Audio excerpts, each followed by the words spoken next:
Sexy Driver, Part 1. Once upon a time, there was a bus driver named Richie who was known for his good looks, friendly personality, and his smooth driving skills.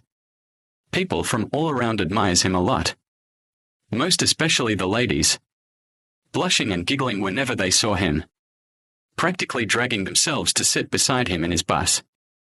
The men would nod and tip their hats, radiating an air of respect. He was clearly a celebrity in the small town. His smooth driving made everyone feel safe and comfortable during their journey. But there's one secret about Richard that nobody knows about. Whoever boarded his bus from 8 p.m. never returns home. Every morning and afternoon, he would drive his passengers to their various bus stops, whistling and chatting with them, also sharing jokes and stories. But at night his passengers disappears without a trace. One night, some group of university students had just finished a late-night study session, all tired and hungry, eager to get home and rest. As they walked to the bus stop, they saw Richard's bus approaching. Richard was a familiar face. He had been driving their route for years. They had always known him to be friendly and reliable. So, without hesitation, they boarded his bus, paid their fares, and settled in for the ride. They thought it was just a normal night ride home from university. But little did they know, boarding Richard's bus at night would be the last mistake they would ever make. As the bus drove away from the bus stop, they were laughing and chatting. But as the bus continued on its journey, their conversation began to dwindle. They started to feel a sense of unease, but they brushed it off, thinking they were just being paranoid. That was until Richard turned off the main road and onto a dirt path. The bus bounced and swayed. They held on tight as Richard navigated the rough terrain. "Where's he taking us to?" one of the students whispered, her voice trembling with fear. "I don't know," her friend replied, trying to sound calm but not sure it's fine.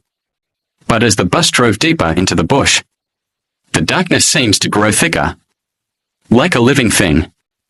They could hear the sound of crickets and other nocturnal creatures. But otherwise, there was an oppressive silence. Suddenly, the bus stopped. The engine died and the light went out. They were plunged into total darkness. "What's going on?" one of the students whispered, panic creeping into their voice.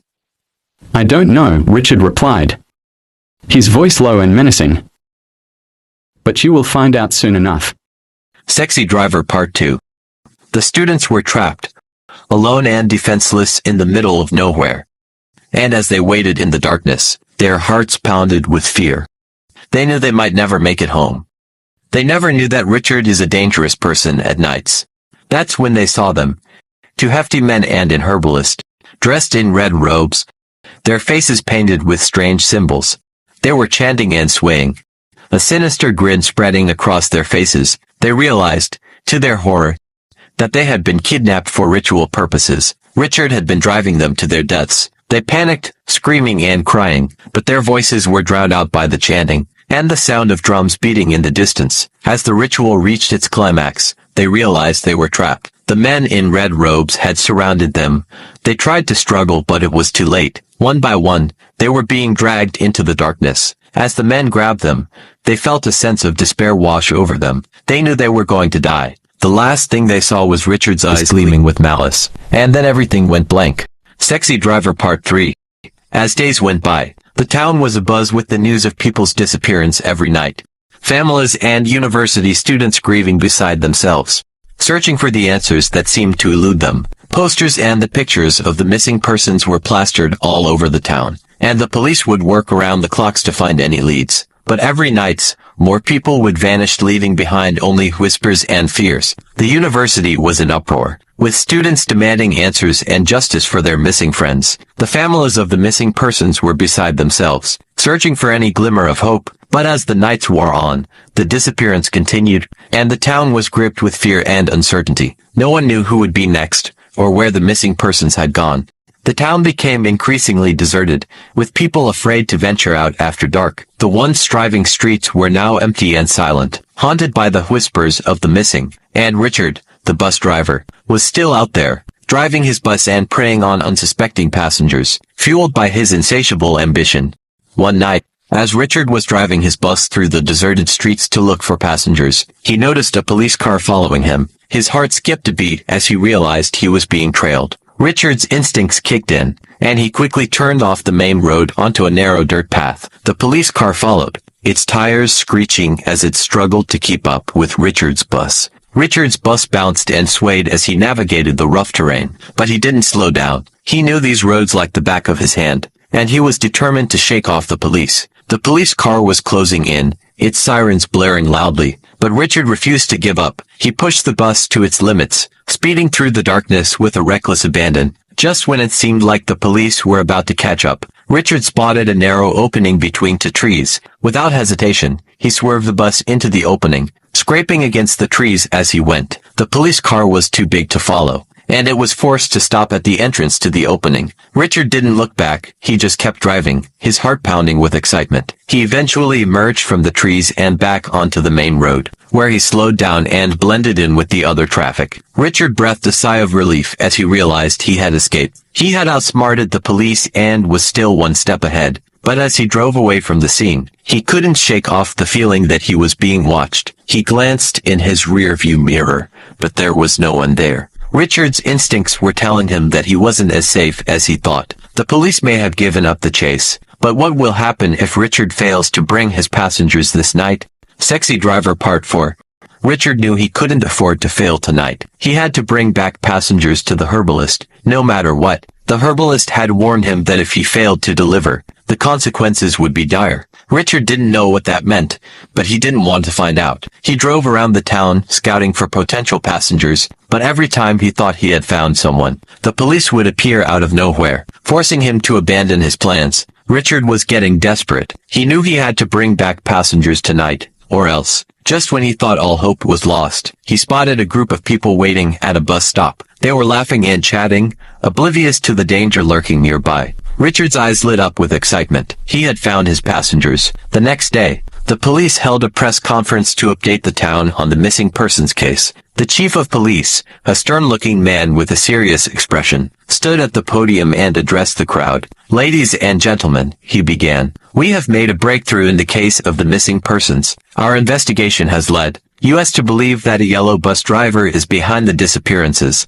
The crowd gasped in shock, and murmurs of yellow bus spread through the crowd. "We are still trying to catch the bus and apprehend the driver," the chief continued, "but we need your patience and cooperation. We urge everyone to be vigilant and to report any sightings of the yellow bus to the authorities immediately." The chief paused, surveying the crowd. "We understand that this news may be disturbing, but we want to assure you that we are doing everything in our power to resolve this case and bring the perpetrator to justice." As the press conference came to a close, the crowd began to disperse, buzzing with worry and fear. The news of the yellow bus spread like wildfire, and soon everyone in town was talking about it. People began to speculate about the identity of the bus driver. They never knew the bus driver was standing right among them, listening to their conversation and smiling to himself. No one suspected Richard, the friendly and charming bus driver, but little did he know, his luck was about to run out of luck. A young boy named Alex and his 3 friends, Jake, Emily, and Ben, were not convinced that the police were doing enough. They had been following the news closely, and they had begun to suspect that Richard, the friendly bus driver, might be involved. There was something about Richard's smile that didn't seem quite right to Alex, and when he mentioned his suspicions to his friends, they agreed that they had noticed something strange about Richard too. "We need to investigate him," Alex said, his eyes shining with determination. "We need to find out if he's really behind the disappearances." Sexy Driver Part 5. His friends nodded in agreement, and they began to hatch a plan to trace Richard's movements. They would follow him, see where he went, and what he did. As night began to fall, the 4 friends set out on their mission to uncover the truth about Richard. They were determined to get to the bottom of the mystery, no matter what it took. They snuck out of their houses and made their way to the bus depot, where Richard's bus was parked. They hid behind a nearby dumpster, watching as Richard climbed aboard the bus and started the engine. The bus pulled out of the depot. Alex and his friend followed, keeping a safe distance. As Alex and his friends followed Richard's bus, they couldn't shake off the feeling that something was off. Why was Richard driving his bus out of town at night?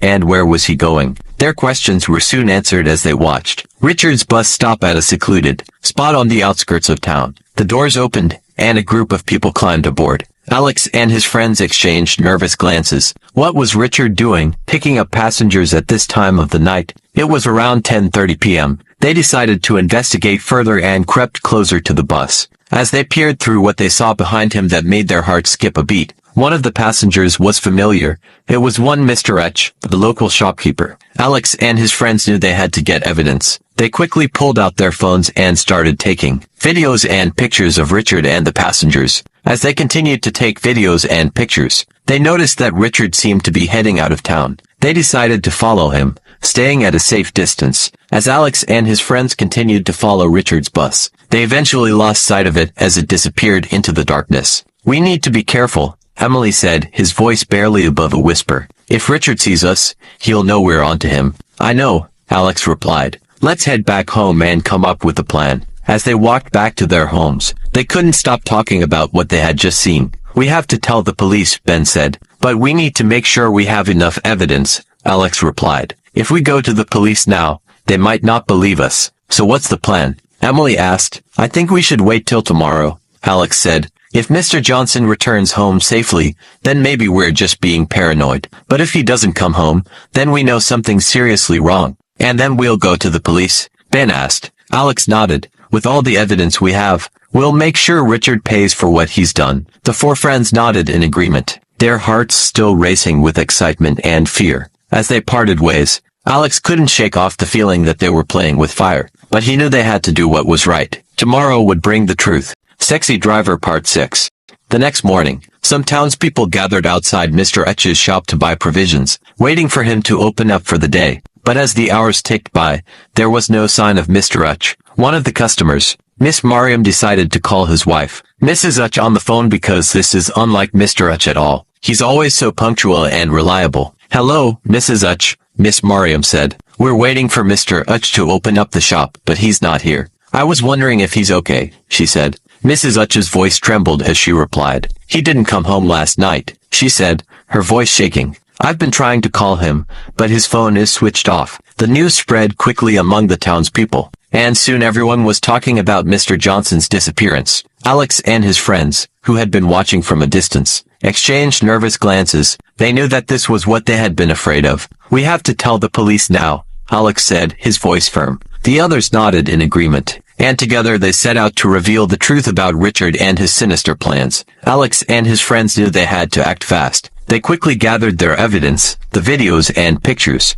they had taken of Richard's bus the night before, and decided to take it to the police station. Together, the four friends walked to the police station, their hearts pounding with excitement and nervousness. When they arrived, they were greeted by one officer, Rachel. "What can I do for you boys?" she asked, looking at them with a curious expression. Alex took a deep breath and explained everything, how they had seen Richard's bus picking up passengers at night, how Mr. H had gone missing, and how they had taken evidence to prove it. Officer Rachel listened intently, her expression growing more serious by the minute. When Alex finished, she nodded. "I think we need to take a look at this evidence," she said. "Follow me." She led them to a back room, where she began to examine the videos and pictures. Alex and his friends watched anxiously, waiting to see what would happen next. Sexy Driver Part 7. Officer Rachel's eyes widened as she examined the evidence. "This is serious," she said. "I'm going to need to show this to my chief." She quickly picked up the phone and dialed a number. "Chief, we have a situation here," she said.